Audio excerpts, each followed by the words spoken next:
今天我们将一起欣赏北宋大文豪苏轼的名作《水调歌头》。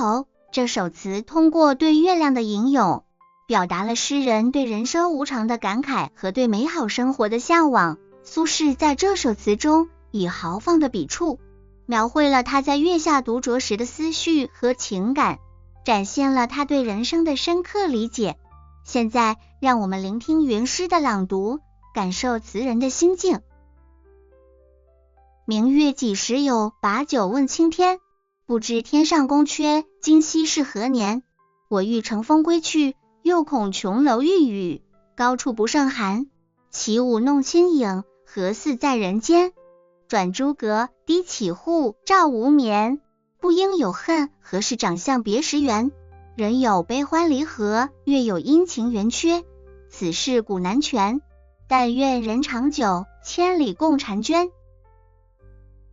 明月几时有，把酒问青天，描绘了诗人在月下独酌，仰望青天，追问明月的来历和岁月的流转。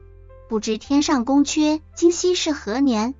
表现了诗人对天上仙宫的向往，但又对时光的流逝感到迷茫。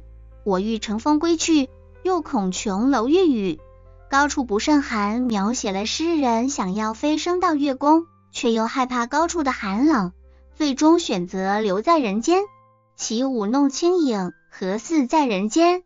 表现了诗人在月光下起舞弄影，觉得这样的情景在尘世间也是难得的美好。转朱阁，低绮户，照无眠，描绘了月光穿过阁楼和雕花门窗，照亮了失眠的诗人。人有悲欢离合，月有阴晴圆缺，此事古难全，总结了人生的无常。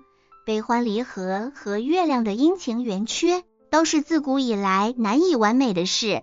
但愿人长久，千里共婵娟，表达了诗人对亲友的美好祝愿，希望他们能够长久健康，共同分享美丽的月光。